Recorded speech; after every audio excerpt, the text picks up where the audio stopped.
నమస్తే, welcome to మధురం channel. ఈరోజు మనము అవెన్ లేకుండా ఈస్ట్ యూస్ చేసుకోకుండా పన్నీర్ పిజ్జా ఎలా తయారు చేసుకోవాలో ఈ వీడియోలో చూద్దాం. దీనికోసం ముందుగా పన్నీర్ని మ్యారినేట్ చేసుకోవాలి. ఒక బౌల్లో అర స్పూన్ కారం, పావు స్పూన్ పసుపు, అర స్పూన్ గరం మసాలా, పావు స్పూన్ ఉప్పు, చిన్న స్పూన్తో ఒక స్పూన్ మిరియాల పొడి, 1.5 టీ స్పూన్ పెరుగు వేసుకొని బాగా కలుపుకోవాలి. దీనికి మరి మనం పన్నీర్ టిక్కా మసాలా కోసం తయారు చేసిన విధంగా అక్కర్లేదు. పన్నీర్ని కూడా ఈ విధంగా చిన్న చిన్న క్యూబ్స్ లాగా కట్ చేసుకొని ఇందులో వేసుకోవాలి. ఒకసారి బాగా కలుపుకొని 15 నిమిషాల పాటు పక్కన ఉంచుకోవాలి. ఇప్పుడు మనం పిజ్జా బేస్ కోసము పిండి ఎలా ప్రిపేర్ చేసుకోవాలో చూద్దాం. 1 కప్పు మైదా తీసుకోవాలి. మీరు గోధుమ పిండిని కూడా ఉపయోగించుకోవచ్చు. ఇందులో 1 టీ స్పూన్ బేకింగ్ పౌడర్, పావు టీ స్పూన్ బేకింగ్ సోడా, పావు టీ స్పూన్ ఉప్పు, 4 స్పూన్ల పెరుగు వేసుకోవాలి. దీన్ని బాగా కలుపుకొని నీళ్ళను వేసుకుంటూ చపాతీ పిండి కంటే కొద్దిగా జారుగా కలుపుకోవాలి. కొద్దిగా నీళ్ళను వేసుకోండి. చూసారు కదా, ఈ కన్సిస్టెన్సీలో మనకి పిండి ఉండాలి. ఇది చేతులకు బాగా ఇలా అంటుకుంటుంది కాబట్టి కొద్దిగా ఆయిల్ వేసుకొని ఈ విధంగా అద్దుకొని దీనిని 10 నుంచి 15 నిమిషాల పాటు పక్కన పెట్టుకోవాలి. ఈలోగా మనం పన్నీర్ని ఫ్రై చేసుకుందాం. ఒక ప్యాన్లో 2 స్పూన్ల ఆయిల్ వేసుకొని ముందుగా మ్యారినేట్ చేసి పెట్టుకున్న పన్నీర్ని వేసుకోవాలి. స్టవ్ని మీడియం ఫ్లేమ్లో ఉంచుకొని ఈ మసాలా అంతా కూడా పన్నీర్ ముక్కలకు పట్టే విధంగా గోల్డెన్ బ్రౌన్ కలర్ వచ్చేంత వరకు బాగా ఫ్రై చేసుకోవాలి. ఈలోగా మనము ఇన్స్టెంట్ పిజ్జా సాస్ని ప్రిపేర్ చేసుకుందాం. దీనికోసం ఒక అర కప్పు కెచప్ని తీసుకోవాలి. ఇందులో పావు స్పూన్ సాల్ట్, ఆరిగానో, మనకి పిజ్జాతో పాటు ఆరిగానో డెలివరీ చేస్తారు కదా, అది కూడా వాడుకోవచ్చు. ఇది ఒక అర స్పూన్ తీసుకోవాలి. ఇది గార్లిక్ ఆనియన్ పౌడర్, ఇది ఆప్షనల్. ఇది లేకపోతే 4 లేదా 5 వెల్లుల్లి రెబ్బల్ని సన్నగా కట్ చేసుకొని కూడా వేసుకోవచ్చు. పావు స్పూన్ కారం, అలాగే పావు స్పూన్ చిల్లీ ఫ్లేక్స్ కూడా వేసుకొని బాగా కలుపుకుంటే మనకి ఇన్స్టెంట్ పిజ్జా సాస్ రెడీ అయిపోతుంది. పన్నీర్ కూడా ఫ్రై అయిపోతున్నాయి.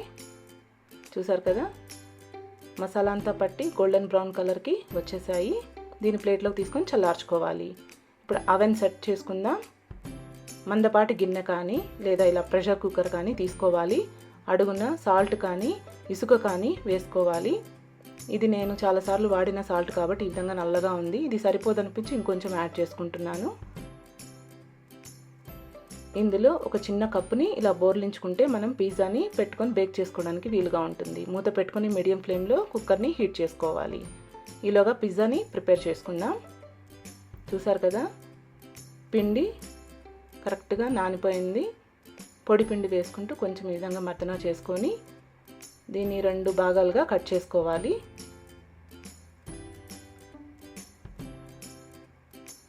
ఒక భాగం పక్కన ఉంచుకొని రెండో భాగం మీద ఇలా పొడి చల్లుకుంటూ మందమైన చపాతీలాగా ఒత్తుకోవాలి. స్టిక్కీగా అంటుకుంటూ ఉంటే కొద్దిగా పొడి పిండి చల్లుకుంటూ మనం చపాతీలాగా ప్రిపేర్ చేసుకోవచ్చు.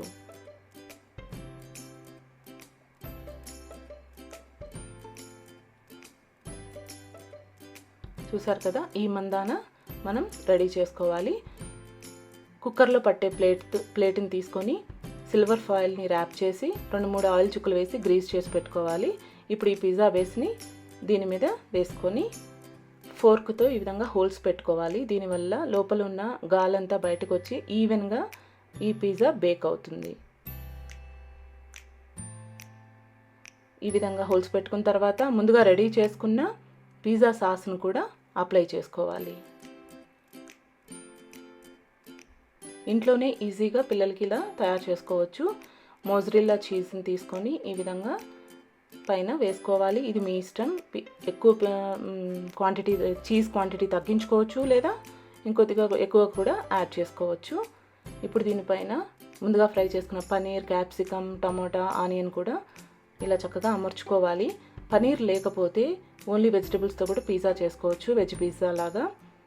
మీకు ఇష్టం అనుకుంటే స్వీట్ కార్న్ వేసుకోవచ్చు, మష్రూమ్స్ వేసుకోవచ్చు, ఆలివ్స్ వేసుకోవచ్చు. ఈ విధంగా రెండుని రెడీ చేసుకున్న తర్వాత పైనుంచి కూడా కొద్దిగా చీజ్ని వేసుకోవాలి. చూసారు కదా, ఈ విధంగా 2 ప్లేట్లను రెడీ చేసుకున్నాక ఇప్పుడు దీన్ని మనం వేడిగా ఉన్న ఈ కుక్కర్లో ఉంచుకుందాం. ఇది కుక్కర్ కాదు, అవెన్. జాగ్రత్తగా గ్లౌజ్ వేసుకొని ప్లేస్ చేసుకోండి. కుక్కర్ చాలా వేడిగా ఉంటుంది కదా. ఇప్పుడు మూత పెట్టుకొని ఒక 20 నిమిషాల పాటు బేక్ చేసుకోవాలి. 10 నిమిషాల వరకు మూతను ఓపెన్ చేయొద్దు. 10 నిమిషాల తర్వాత ఒకసారి చూసుకోండి ఎలా ఉంది అన్నది.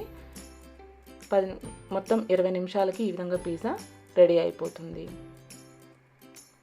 మరొక నిమిషం పాటు ఉంచుకొని ఇప్పుడు దీన్ని బయటకు తీసుకోవాలి. చూసారు కదా, క్రస్ట్ కూడా చక్కగా బేక్ అయింది. ఈ విధంగా స్లైస్ లాగా కట్ చేసుకొని హెల్తీగా ఇంట్లోనే పిల్లలకి మనము ఈ టైంలో చేసి పెట్టుకోవచ్చు. తప్పకుండా ట్రై చేయండి. ఎలా వచ్చిందో నాకు కామెంట్ చేయండి. ఈ వీడియో మీకు నచ్చినట్లయితే please like, share and subscribe. Thanks for watching. Next వీడియోలో కలుద్దాం.